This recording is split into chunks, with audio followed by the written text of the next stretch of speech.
La-Zondra C. Randolph. My company's name is the Law Offices of La-Zondra C. Randolph, PA. I also have a beauty supply store, Kalan Charisma Hair and Beauty, and a nonprofit, the LCR Project.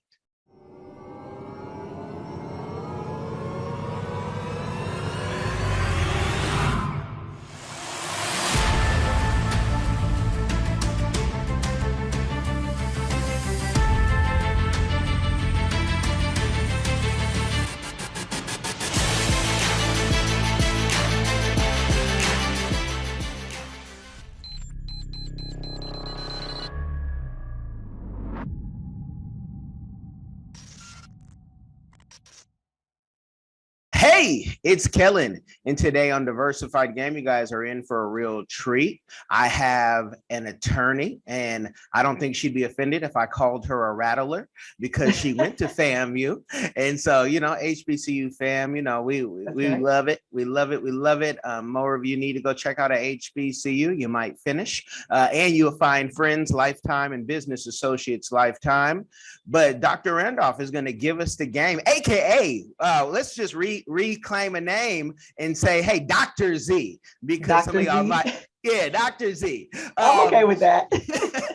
yeah, but she's gonna give us the game on how she, started from going from a student, of course, to a teacher to now owning her own law firm. And congratulations on hiring as well. So you have a new member over there.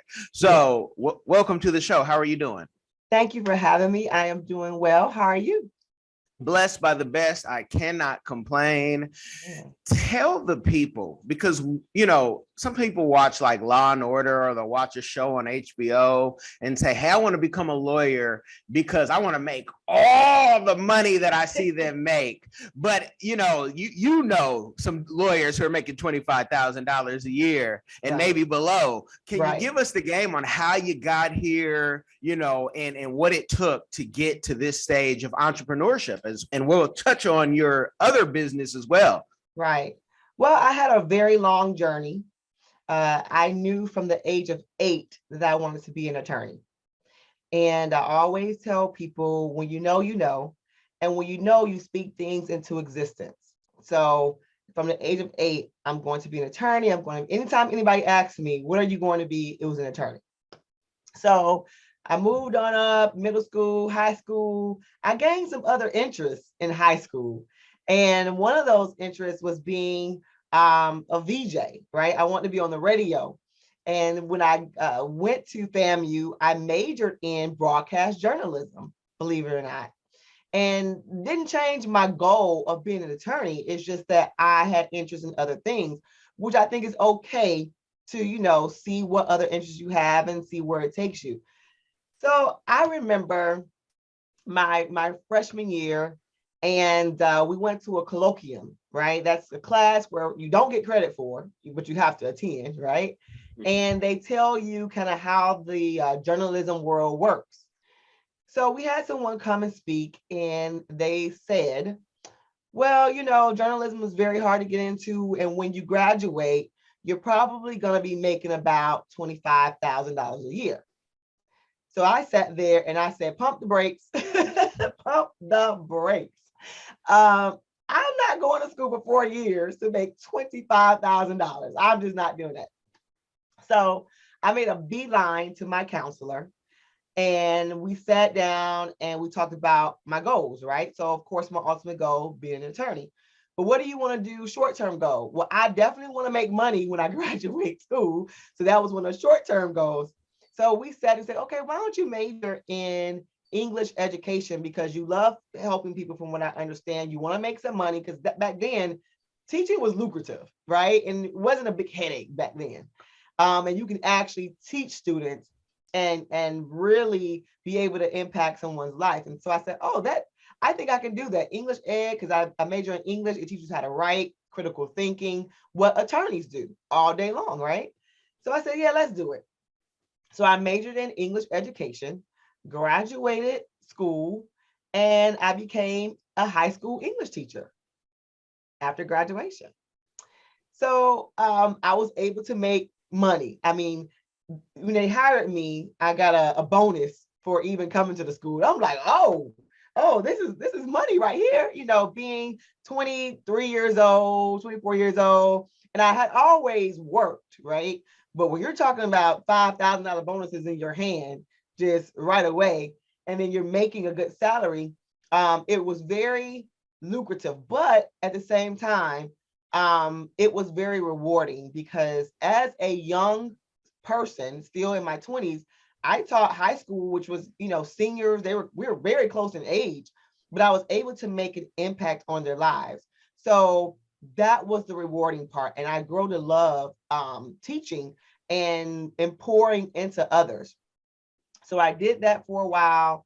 And then the education game changed, right? That's when they had testing that based on your pay was based on students passing tests, and you were teaching to a test, and it was like, okay, I'm not really teaching anymore, right? I'm just teaching to a test, and I'm not really making the impact that I once made when I first started teaching. So I said, I think it's time for me to go to law school. And that's exactly what I did. I applied to law school. And, I was supposed to, I'm from the Midwest, from Indiana. And so when I graduated, I was supposed to actually move back home. So I applied to some schools in the Midwest for law school. And then FAMU gained back its accreditation, and I applied to FAMU. So it was only right that I attended FAMU, right? So I got accepted in law school, and I still taught. I taught in the day, and I went to school in the evening. So it took me 4 years to finish, but I was still able to make an impact on lives while going to school. Finally graduated law school, and still in education. But when I got that JD, that degree, my job was like, well, you have a higher ed degree, or a higher ed degree. Why don't you become a director at our program? And I'm like, oh, you mean I don't have to teach anymore? I don't have to be in the classroom anymore? Okay, I can still impact. Let's do it. So I got promoted to become a director. Now I'm making more money than I've ever made, right? And I'm enjoying this thing. I'm like, whew, this is great. And maybe a year after I became a director, they proposed, why don't you become executive director? So they moved me to another county where I ran the entire county there at this alternative school, right?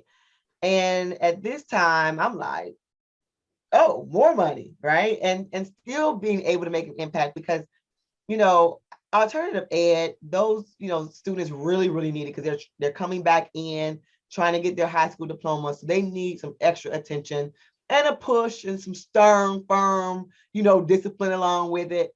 And I brought that to the table and I was able to help them. Unfortunately, the higher that you move up, you start to learn politics, right? Of the politics and atmosphere of your company. Because before you're like, okay, I'm just working, I'm not really dealing day to day with certain things with management. But then you really start to learn management and learn the character really of the company that you're working for. So I was sent to the county that I worked in to save our school because they gave us a warning. They're like, listen, you're not doing well. We're going to pull the plug on your program if you don't come and shape up. So they sent me to the county to save our school.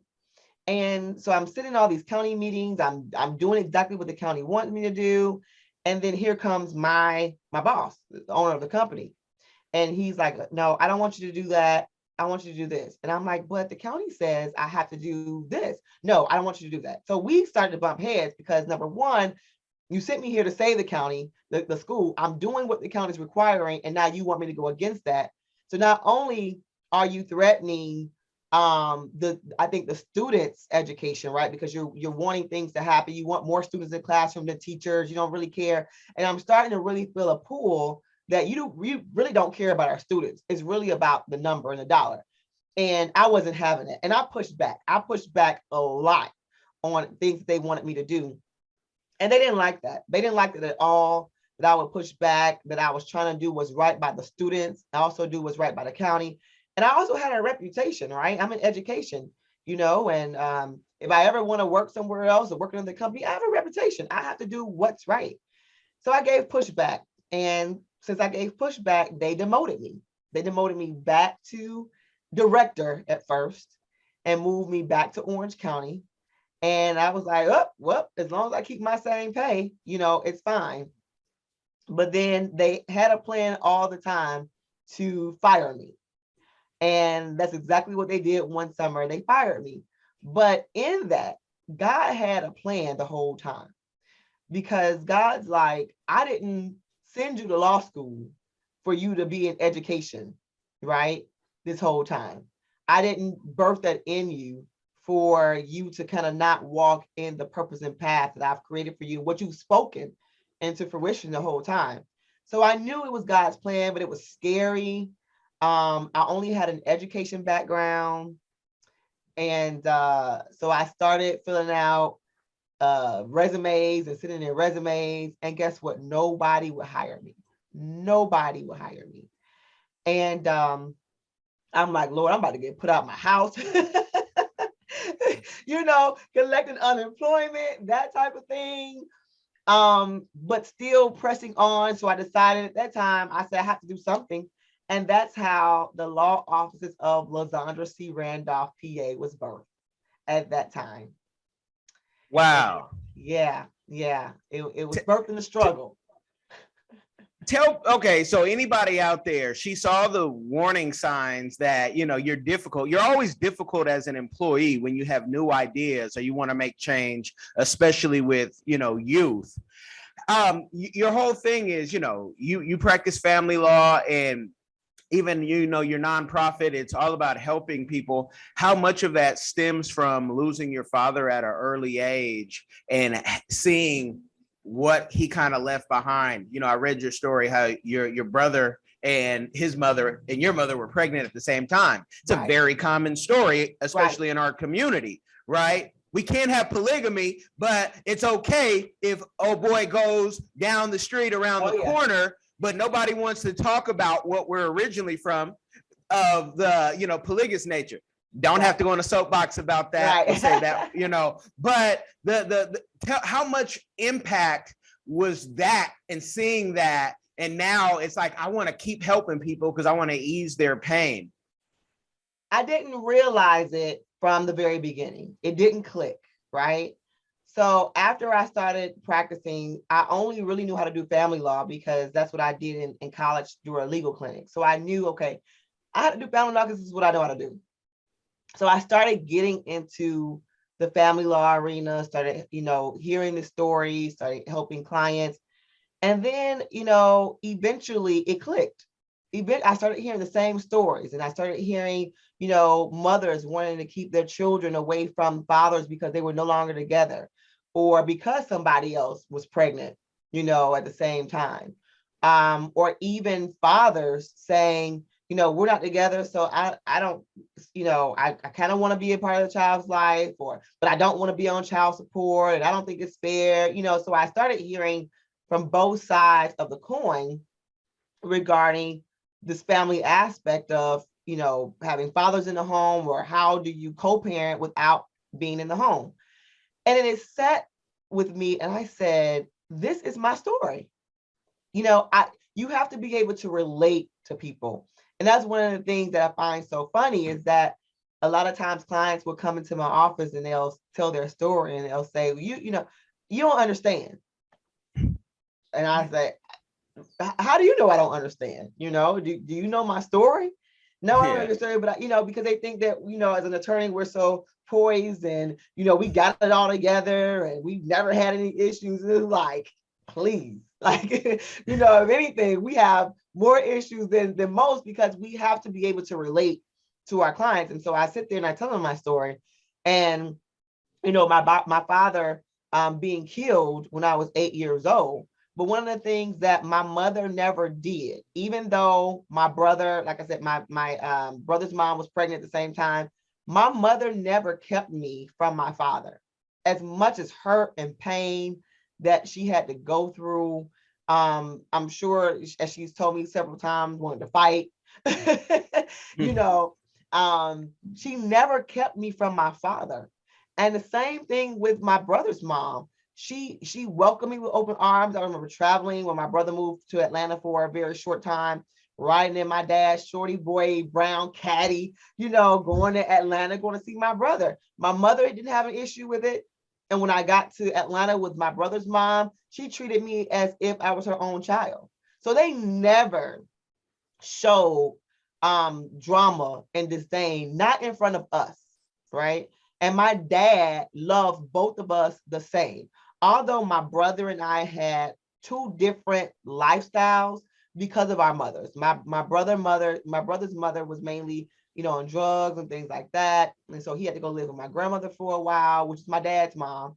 And my mother was the exact opposite. My mother was climbing a career. She actually graduated college when I graduated high school. So it was a different type of home environment. And as much as we tried to be an influence, it was just a little different home environment.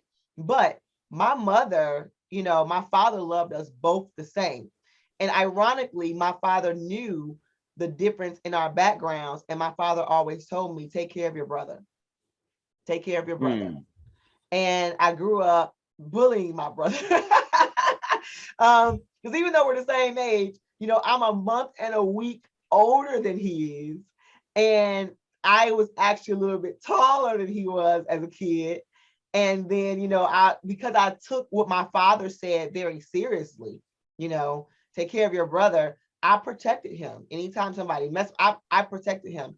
And you know, that stemmed from the relationship that we had as kids, the relationships that our parents did not deprive us of, right? That I was able to protect my brother.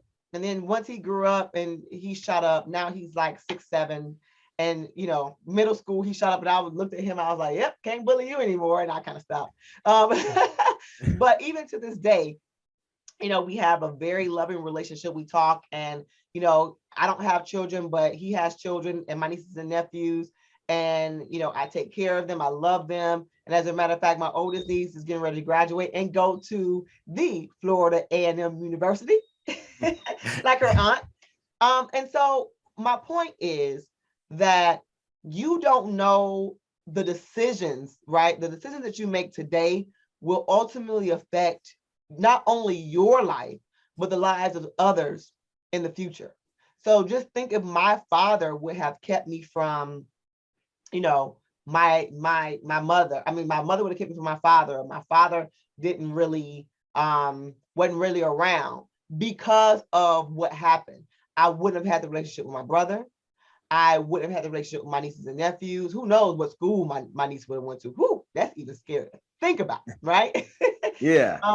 But also in my career, you know, me being able to tell my story and there's pain, right? You know, my father being killed when I was a kid. That's you know, I'm glad I'm healed and I'm whole now. But at the time, we don't realize what why things happen. And now I'm saying there's good that even came out of that, which I'm able to help somebody else's life in my practice of law.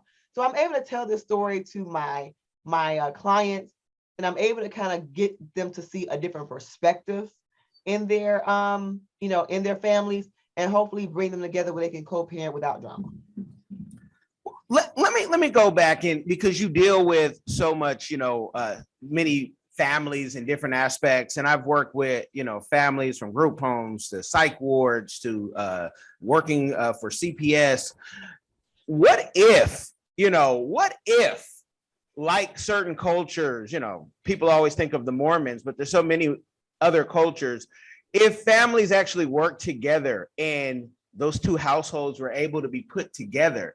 When you see this now in today's selfish times, do you think, you know, for us as a community, we would be better if we could, if you're going to have children, we're going to combine, we're going to be under one roof, we're going to work as a business, kind of like China, or, you know, folks in Senegal, Nangadef to everybody in Senegal.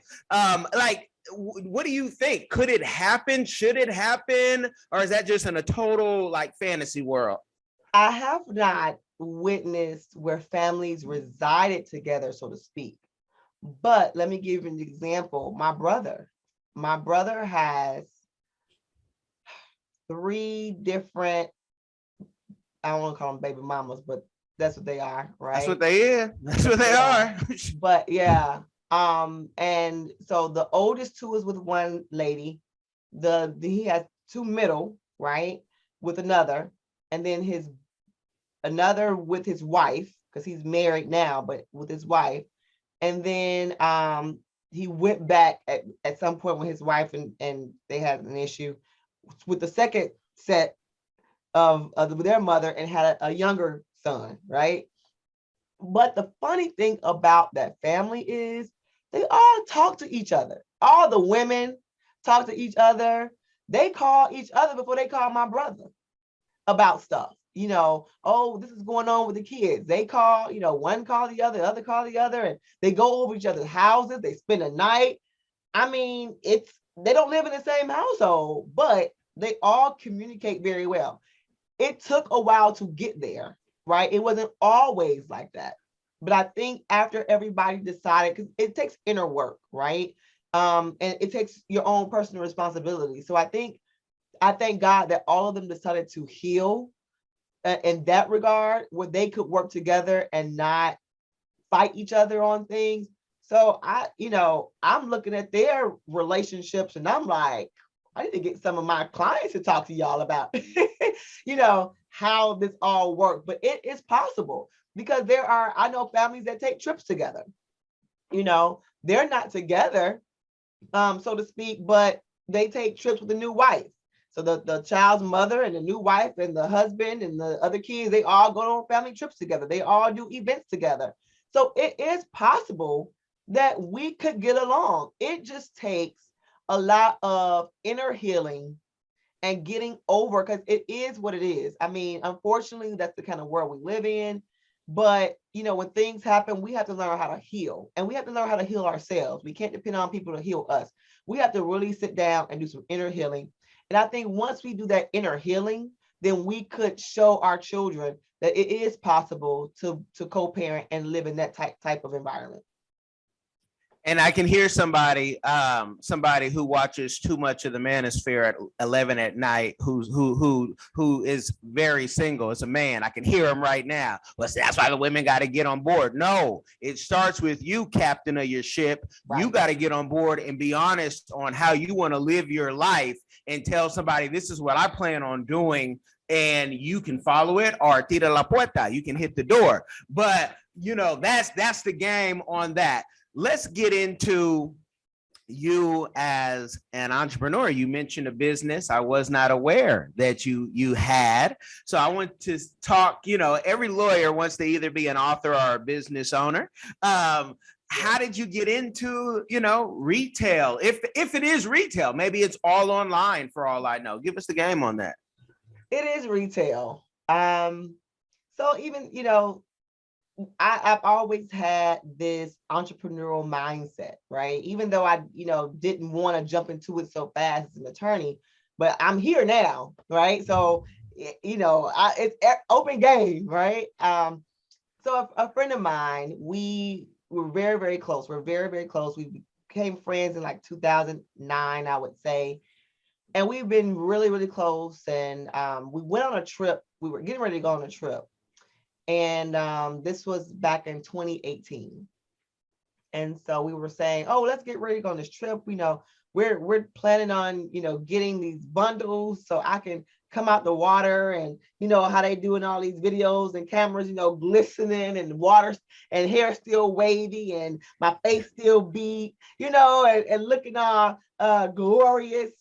And I sat and we actually purchased stuff. And I sat and I said, you know how much money we just spent on beauty supply products, and really supporting other cultures. And when we are the number one consumers of these products. And I said, we have to do something. We have to do something. We are working women. My friend, she's a mom, so she's a working mom, and this is actually her first business. And of course, I kind of nudged her a little bit, like, hey, let's do this together. And as friends would do, trusted my crazy ideas, right? And I said, why don't we go ahead and, sell our own hair. We sell our own hair, our own bundles and wigs and things. And so we just started off very small. And we didn't really, in the onset, we hadn't planned on doing a full-fledged beauty supply store. We had just purchased bundles, and we were, selling them, trying to see how it went. And then, of course, me again with my out of the box crazy ideas. I think we should do a full-fledged beauty supply store. And my friend's like, you crazy, but okay. And so 2018, we started our hair company, Kalan Charisma Hair and Beauty. But then it was kind of, I got into my career. It was busy. Business was picking up, and I was just like, ooh, this is a lot to do at one time. And she was busy at her job because, she has a full-time job. So it was kind of steady, and we had not done anything with it. We just kind of sat on it and sat on it. And but we spent money, right? We invested in it. So she and I really had to have a come to Jesus talk with each other and say, listen, either we're going to do this thing or we're not. And when we make the decision, we're going to do it. We did it. And in November of last year, 2021, we had our grand opening for Kalan Charisma Hair and Beauty, a full service beauty supply store. And that's how that came about. And we're so excited, and we want to, make sure that the community knows we're here, because and I hate to say this, but Say sometimes it. when you patronize those other beauty supply stores, they don't really respect you. They could care less about you.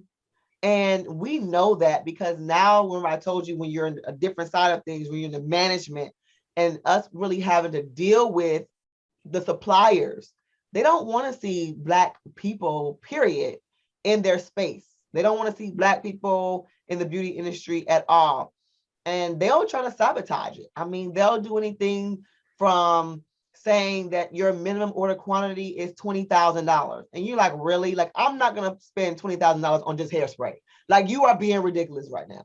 But they do those things to deter us from entering into their space. And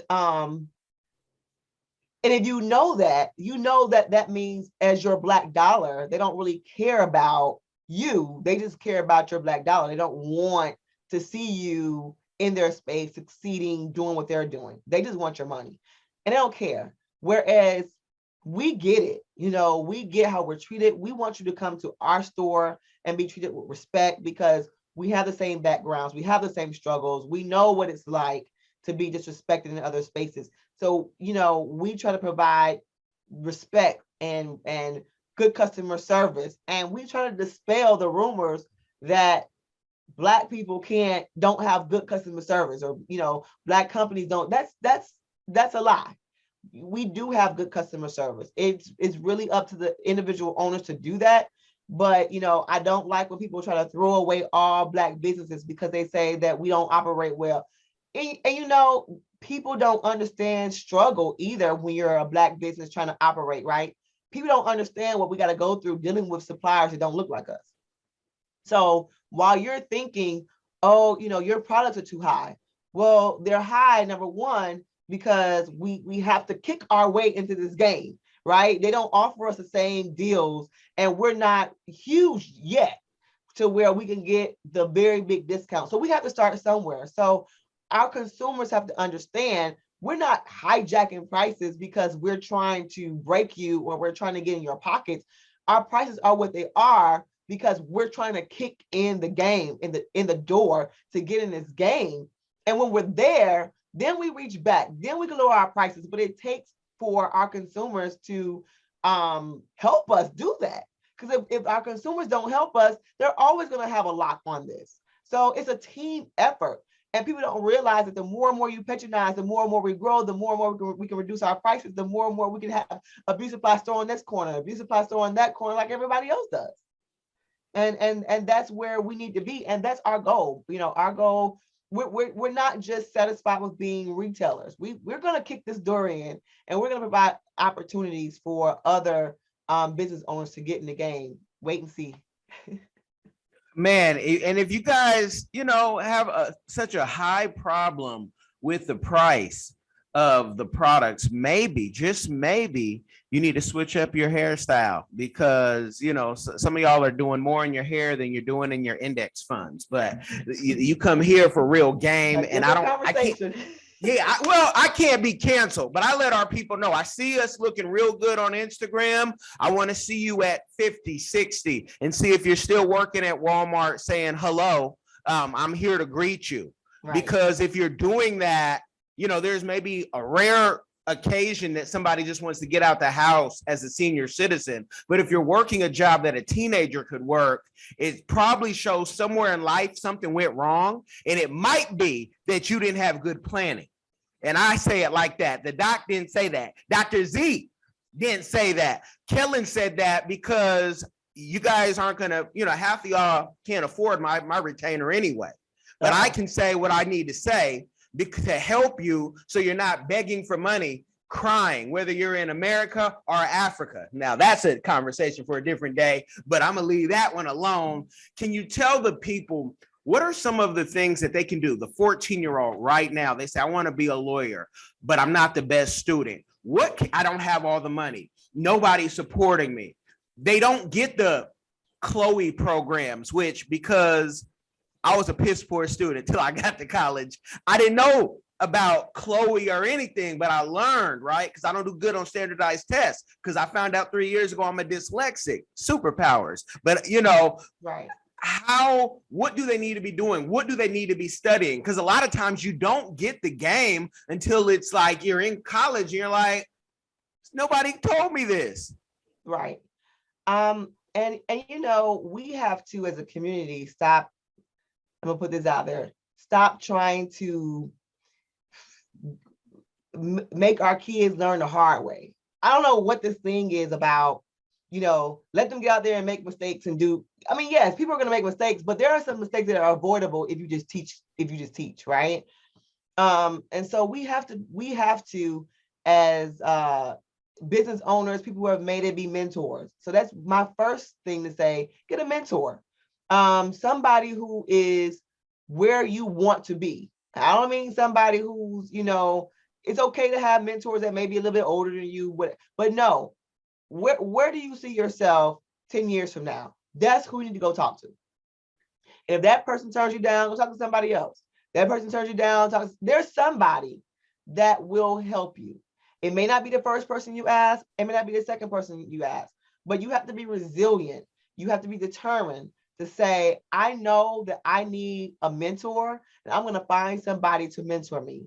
That's the first step.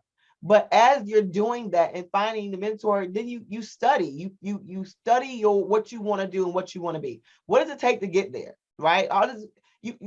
We have to get rid of distractions as youth. We have so many distractions. We have Facebook, we have friends, there's so many distractions nowadays, and we had them out, in our day, but not as much as they have them now. So I think that our youth will have to be dedicated to what they want to do and not be distracted. Sometimes you have to say no to going to the mall with your friends, to sit down and say, let me search the internet, not on Facebook, but what steps does it take to get to be an attorney? What do I need? Do I have to be good in this? Do I have to be good in that? What schools are best? What law schools are best? What undergrad schools are best? So sometimes it just takes discipline from our youth to be able to sit and do away with the distractions, but focus on what is my end goal, and whatever does not fit in with my end goal, that could be put on the back burner. Now you may make some time with your friends. You've got to be social. You've got to learn how to talk to people and communicate. Those are social skills, but there's a limit to being social as well. But getting that mentor, that's the first thing that I would say that they need to do, is get a mentor. And in the meantime, research what it is they want to do. And they may not know what it is they want to do. And that's perfectly fine. But that's why you get mentors, right? That's why you go and say, okay, maybe let me ask this dentist to see if, one day they'll let me sit in the dental office and see how that works. Or maybe I want to be a librarian. Let me go to the library and see if I really want to sit and, watch people, check out books. Or, do I want to be a veterinarian? Well, I don't, because I don't like dogs. I don't like, so no, I won't do that. Sometimes you just have to put yourself in certain spaces to experience that, to figure out what it is that you want to do.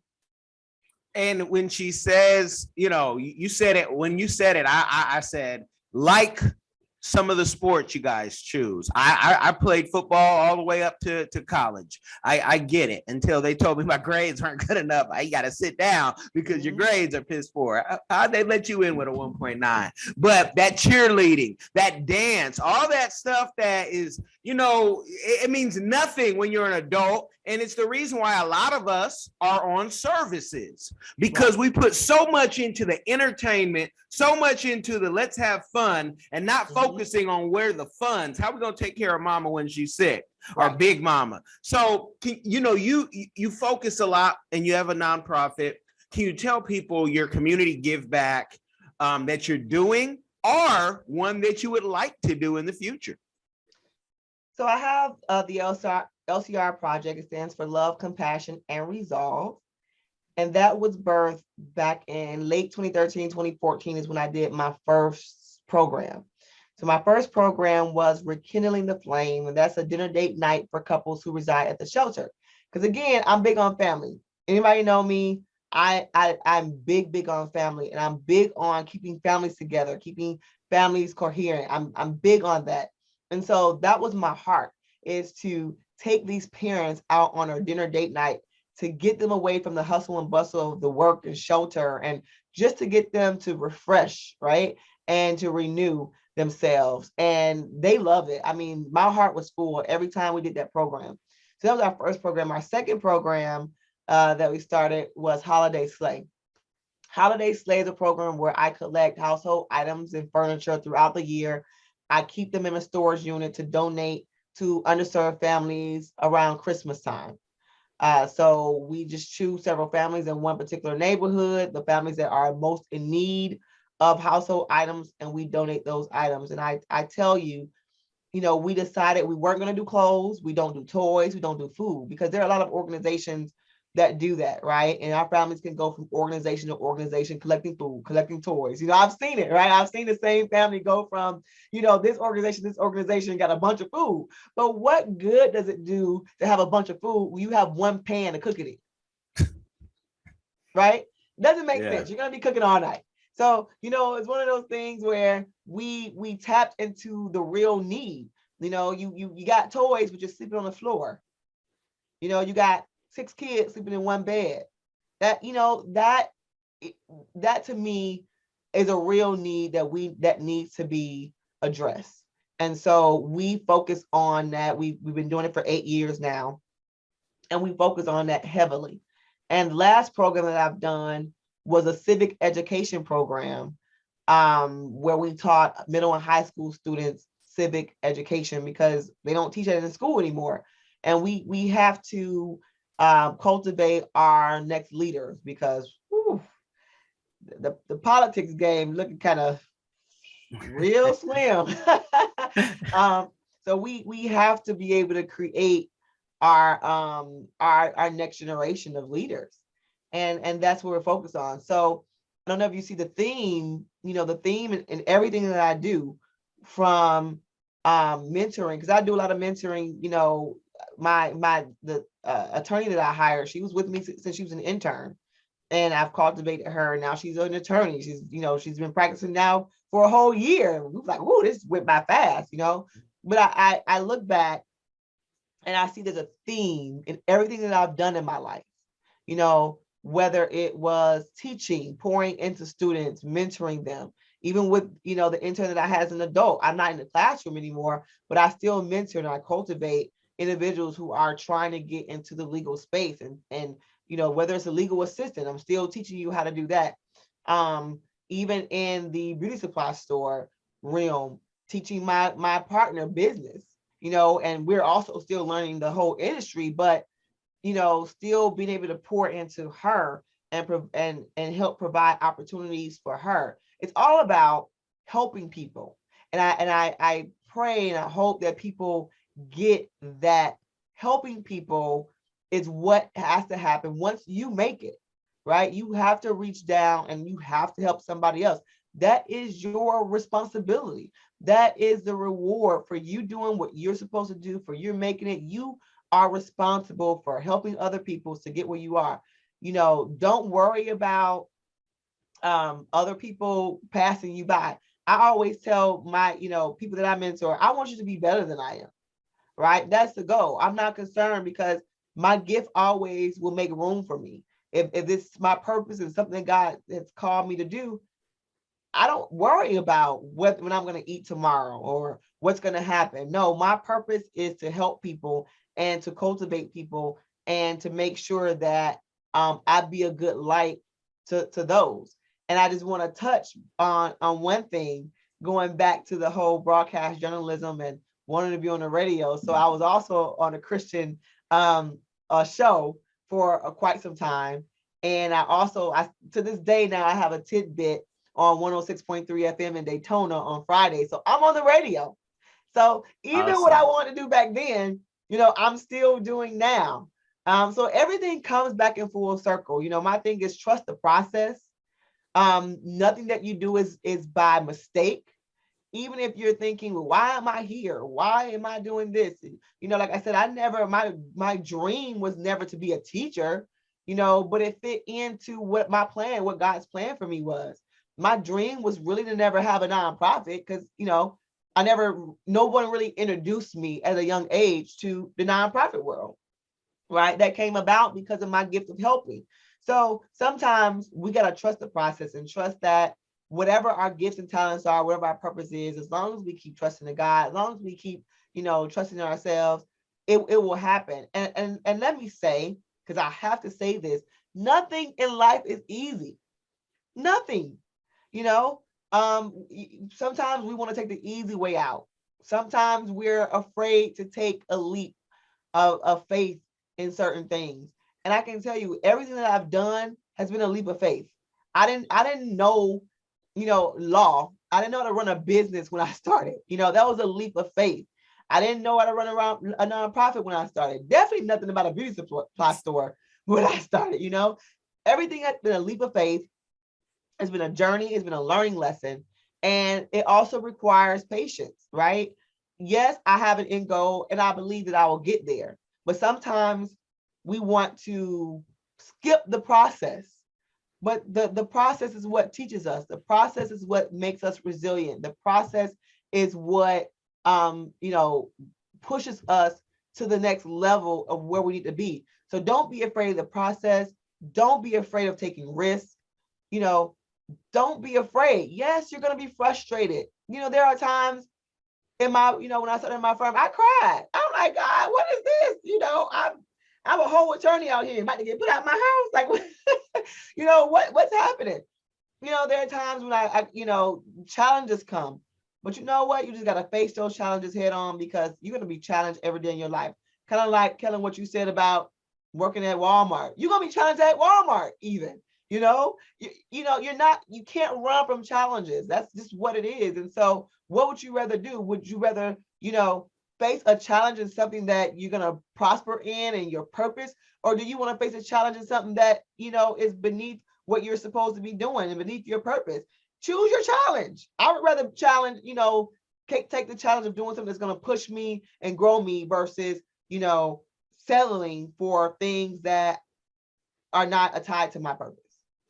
Real talk. You said something, but first I want to say, because I've never seen it, the date nights for couples in shelters, just because, doing that and helping folks. And if they have kids, like that's hard, whether you have money or not, because we've been on both sides where you don't have money for the babysitter, but you want to go on a date night. And even before kids, you should be allowed to go on a date night, even if it's walking around a pond. I'm thinking about a date. We really just walked around the pond, the lake. Right. That's a date, but to get out of your own head. So kudos, congratulations, claps for that. Thank you. But you also talk about Oh, what was it, Kellen? Don't lose that thought. I lost the thought. It was so good what you had said. All of it is good what she said. You guys rewind it like I'm gonna have to rewind it, because as you see, it's the steps that she's taken. She believed in herself. She believed in something bigger than her, and she's been able to, just make this happen. And I'm kicking myself because when I rewind this, I'm gonna say that's what I wanted to ask you. I'm gonna bother you about it probably later. Because tell the people this: to create the business, the law firm, or the beauty supply, many people think that you need $1 million or even $100,000 to do that. Can you tell them just some tips on, if you want to start a business, the money's sometimes the last thing you need? It's the idea and putting in the work. But can you tell them maybe some tips, tricks, some lawyer hacks to help them, get on to that next level? Well, when I first started practicing, right, I did not have a law office. I didn't have a building, or I didn't have, any of that. And so I kept my overhead low. So and don't despise small beginnings. So when I started practicing, one of my friends came to me and said, "Hey Z, I have an opportunity for you." And I said, "What is it?" He's like, "I want you to take on some pro bono cases for us. You'll get a small stipend, but you'll take on these cases." And I'm like, "Okay," because I wasn't working, right? I wasn't doing really nothing. And and I said, "Okay, whatever you want me to do to help, I'll help." And from taking those pro bono cases, I actually started learning how to practice law, right? I got a small stipend, enough to pay my car note, enough to pay, my rent, enough to pay whatever I needed to pay at the time. And it wasn't a lot, but it was enough. And so I was able to build my reputation and build my clientele. And I did that for 2 years, into a place where I said, okay, I can no longer do the pro bono stuff anymore because my firm was really, really growing, right? I didn't have a whole lot of time. So I say it to say, don't despise small beginnings. If you have to start off small with offering a service, because offering a service, you don't need overhead to offer a service, right? I didn't have my own office. I used the law school's office to bring in clients, right? You may have, a mentor, a friend, or something, whatever you decide to do, you just got to think, how can I make it work right now? Because too many times people want to go out and get an office and spend $1,000 on an office. It's like, no, don't do that. Don't do that, And it took me a while. I started at the law school. I wasn't paying anything. Then I grew, and then I rented actually a room in an office for $200 a month, 200, 400, one of those, right? And then I worked there. And then after a while, I ended up getting my own office, and having to pay rent and overhead. But I grew to that point. I didn't jump out there trying to spend all this money trying to open up an office. I didn't do that. So with what you have to sit down and figure out, okay, I don't have money, but I have a talent. I have a service. And if you at least offer the service, that service then puts money in your pocket without overhead. You like, oh, I don't have to pay for an office space. No, just offer the service, and provide that money keeps coming in, and you keep marketing yourself. That word of mouth is, I'm telling you, the best form of referrals that you would have. Do whatever you're gonna do it well. Whatever service you're gonna provide that service well, right? Even if it's, let's say, for the beauty supply store, for an example, we didn't start off with a whole store. We started off with a few bundles. You may have to say, okay, how much would it take, just for it to buy a few bundles? And then boom, buy your few bundles. You're gonna double your price. Don't spend your money. That's the thing. Don't spend the money that you make. Reinvest in your business. Whatever you get, whatever money you get, you have to reinvest in yourself. And it may be tempting to touch it. Oh, now I could go and buy a new car. But let me tell you something. I had my 2008 Acura TSX up until last year. My car was paid off. And I was like, I am not going out to buy another car when I have other things I can invest in. And I drove that car until it got embarrassing. It started kind of not starting, but wasn't really wrong with it. But think about it, an attorney at a court, in the parking lot, your car don't start. And I was like, yeah. And my pastor was like, it's time for you to get the car, Johnny. I'm like, okay. So I finally went and bought a car, I want to say end of 2020. But I didn't go and I didn't splurge on, a new car when I started making money. I didn't do that. The only thing I can say that I spend money on, honestly, realistically, I do spend a lot of money on are trips. And I do that because of mental health, right? With the things that we do, day-to-day basis, tit for tat families, it can take a toll on you mentally, the back and forth. So you have to have an outlet, whether that outlet is church, trips, friends, family, those are my outlets. And I spend money at my church because I believe in tithes and offering. And I do that because I've witnessed it. I'm a witness of tithing protects my money, right? I've never failed. I've never went broke, any of that, but also offering and giving my seed, I've seen an abundance. So that's my discipline. I go to my church, I take my trips with my friends, and I spend time with my family. And for me, that's my outlets, what I need. But everything else, I invest in courses, for myself. I invest in programs. I invest in, my associate. I invest in my friends' businesses because I know that, investing in other people, invest in yourself.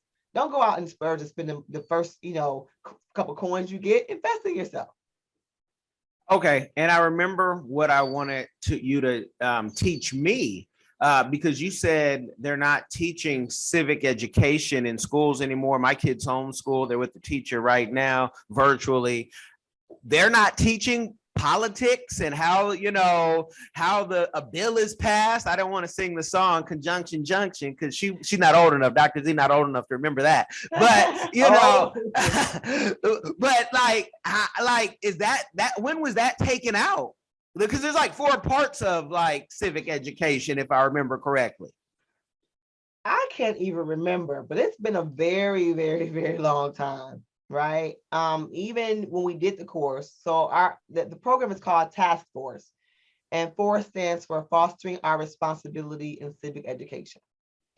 And when we did the program, it was over 6 weeks in the summer, and you'd be surprised that they don't know Constitution, they don't know how a bill is passed, they don't know voting, they don't know elections, they don't know these very simple basic things. And you're getting ready to send your 18-year-old out there and you tell them to vote, and they're like, why? Or my vote doesn't count. Or who am I to vote for? I don't even know what does a mayor do? I don't even know. I see, the name, but I don't know. So I'm not really sure when they took it out, but I can tell you that it is very much needed. And our students don't know a whole lot about civics at all, government. And I remember even when we were in school, I think we did 1 year of government. When I was in school, I think it was 1 year. I think we did 2 semesters of government. And that was it, really.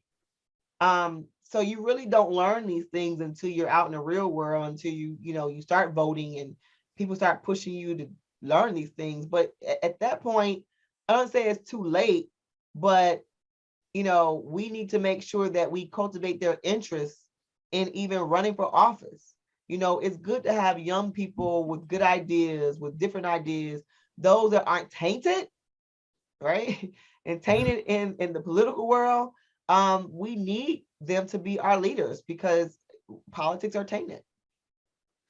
And so, and I'm a conspiracy theorist, so I'll just put that out there. Is that only for the poor kids? Because it's bigger than black and white folks. I always tell you that. Or is it only the poor kids not getting that? And I say that because families with influence already are meeting with their senator. They're taking those, field trips. And again, I'm a political science major. So I'm like, how do you not learn?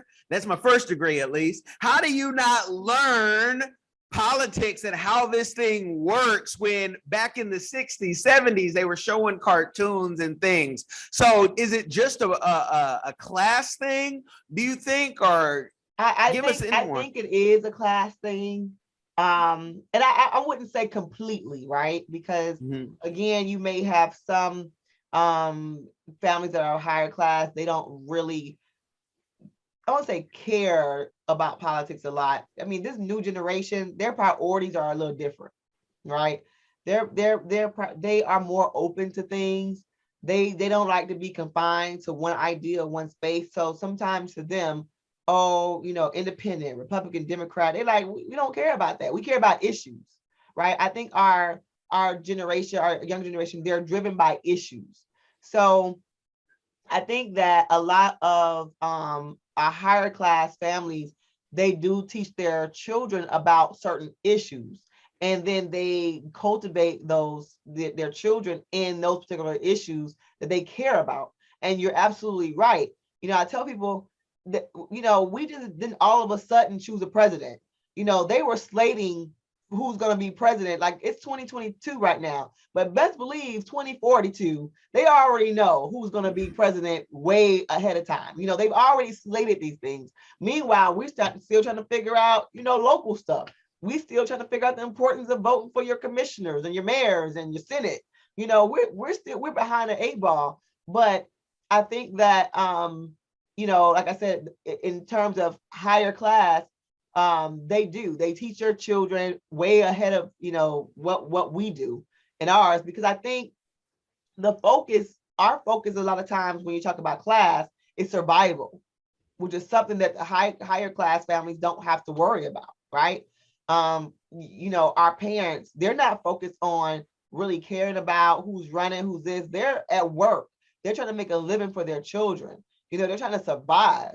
Whereas higher class, they have time to think about those issues and sit and talk to their constituents about this and the third, because money is not an issue for them. They're not trying to survive. So I think there is a disparity in that regard, because I think our priorities are different. Our priorities are different. And not to say that it's and that I don't understand, because you have to survive. You have to be able to, provide for your children, your family. It's just one of those things that it is what it is. So really, the real talk of the game is, how do we get our economy to change? Because once our economy changes, I think our Black economics, once that change, then we have an opportunity to talk about politics at that time. Well, our minds have to change. Your focus has to change. You know what? You won't die if the TV stays off. It can stay off.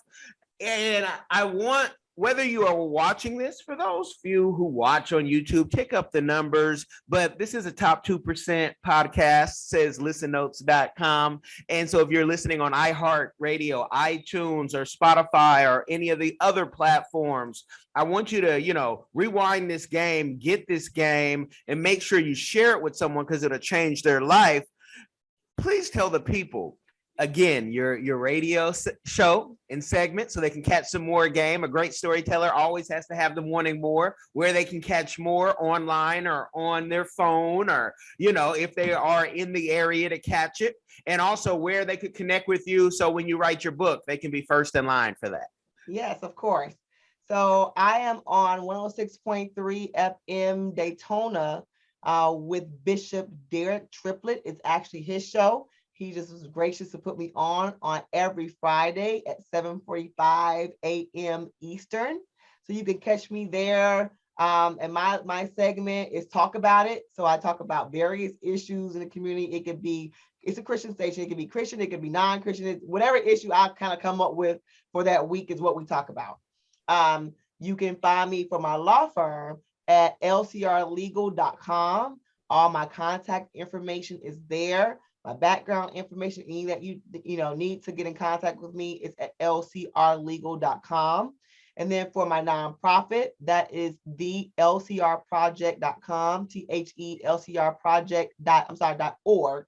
The lcrproject.org is where you'll find me for a nonprofit. KalonCharisma.com is where you'll find me online for the beauty supply store. We're not selling online right now. We have a brick and mortar is what we're focusing on at this time. And we are located at 927 South Goldwyn Avenue, Suite 109 in Orlando, Florida. So if you're ever in the area, please come by and patronize our store. We would love to see you there. And yeah, that's pretty much how you'll catch me. You might catch me at my church because I want to give a shout out to my church, the Experience Christian Center in Orlando, Florida. If you're ever in town, come worship with me there. You'll catch me there all the time. But yeah, that's how you find me. You guys have been blessed by the game. She also told you about tithing, for even if you don't understand fully because you haven't seen the miracles of giving. There is also a business element for all you so-called high value men who think you're making some money because you hit six figures. You're not living until you're giving, and that can help you in your taxes as well if you are making enough money. Especially. So that's how you know if you're high value. You are giving to your community. Get the game, y'all. Share the game. Make sure you stay blessed. Are you tired of the rat race in America? Are you ready to visit the motherland to relax and rejuvenate? Are you ready to explore all that Africa has to offer? Then check out the brand new Diversified Game Academy course, Prepare for My First Trip to Africa. Are you worried about being able to afford the trip? We got you. We will show you how to travel either on a budget or as a baller. Learn how to stress the value of the USD.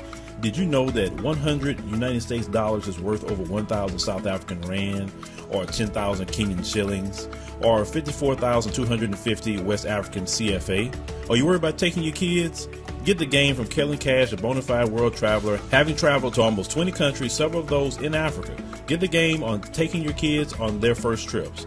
Learn how to find the best tickets, get the visas, and plan your own adventures in Africa. Don't let Eddie Murphy have all the fun. Plan your own coming to Africa trip starring you, produced by you, and featuring you. If you are ready for a life-changing experience, sign up for our course today, Diversified Game Academy. Get prepared and purchase at diversifiedgame.com.